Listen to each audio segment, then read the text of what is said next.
మొన్న నైట్ మంగళవారం నైట్ స్థానిక ఆనాడు వెంకటాప పెట్రోల్ బంక్ సమీపంలో మెడికో స్టూడెంట్ని ఒక ఇద్దరు యువకులు కారుతో గుద్దిన సంఘటన మీడియా ద్వారా యువకులిద్దరు కూడా డ్రింక్ చేస్తున్నట్టుగా చెప్తూ ఉన్నారు.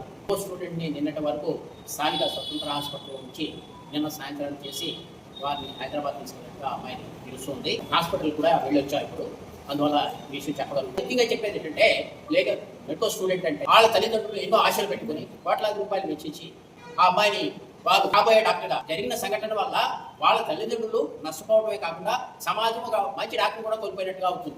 రాజమండ్రిలో ర్యాష్ డ్రైవింగ్ కానివ్వండి, డ్రింక్ చేసి డ్రైవ్ చేయడం అంటే డ్రంక్ అండ్ డ్రైవ్ విషయంలో పోలీసులు ఏ విధంగా వ్యవహరిస్తున్నారో మనకు అర్థం కావట్లా. ఏంటంటే డ్రంక్ అండ్ డ్రైవ్ చేసాం, కేసులు నమోదు చేసాం, వాళ్ళకి ఫైల్ వేసాం అంటూనే ఉన్నారు.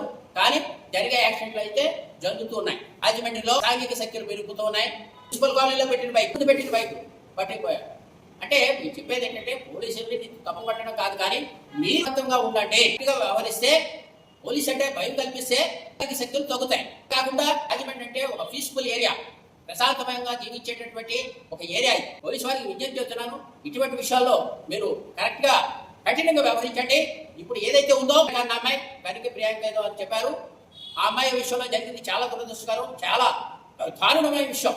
ఎందుకంటే ఆ తల్లిదండ్రులు కడుపుకోతే ఎంత బాధగా ఉంటుందో మనందరూ గ్రహించాలి. వారితో బుద్ధి ఏం చేశారో వాళ్ళు నిజంగా తాగి ఉంటే అది క్షమించడానికి నేరం, వారిపైన కఠిన చర్యలు తీసుకోవాలని ఈ సందర్భంగా డిమాండ్ చేస్తూ పోలీసు వారికి మరొక్కసారి విజ్ఞప్తి, మీరు అసాంఘిక శక్తులపై ఉక్కుపాదం మోపండి. ఎందుకంటే రాబోయే పుష్కరాలు విదేశాల నుంచి కూడా మనకి అనేక మంది ఇక్కడికి ఇచ్చేస్తారు. ఈ సంఘటనల వల్ల అంటే యాక్సిడెంట్లే కాదు, జరిగిన నేరాల వల్ల కూడా మనకి వారి ఏరియాకి వెళ్ళి పలానా రాజమండ్రిలో ఇలా జరిగిందని చెప్పుకుంటే మనకి తలవంపులు. కాబట్టి మీరు ఎప్పటి నుంచే లాండ్ ఆర్డర్ విషయంలో కఠినంగా వ్యవహరించి రాబో పుష్కరాల విషయంలో కూడా దృష్టిలో పెట్టుకోమని ఈ సందర్భంగా తెలియజేసుకుంటూ ఆశిస్తూ సెలవు తీసుకుంటాం. Priyanka college student Aditya complex లో చూసి అమ్మాయిని రాజమండ్రి స్వతంత్ర హాస్పిటల్లో తీసుకెళ్లి గ్రేడ్ బాగా ఎఫెక్ట్ అయింది.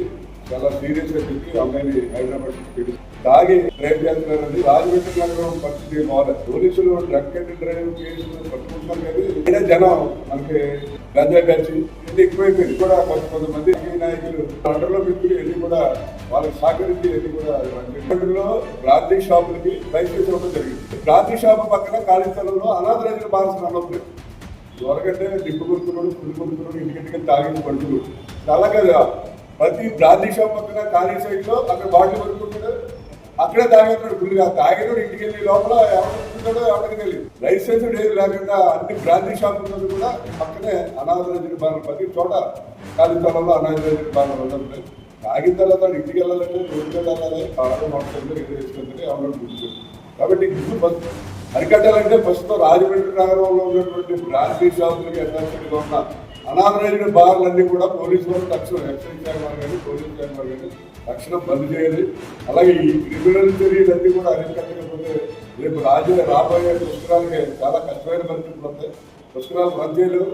అటువంటి పరిస్థితుల నుంచి ఇలా ఉంది. కాబట్టి తక్షణం పోలీసు వారు యాక్టివేట్ చేసి ఎక్సైజ్ శాఖ వారు పోలీసులు కఠినమైన చర్యలు తీసుకోవాలని చెప్పి కాంగ్రెస్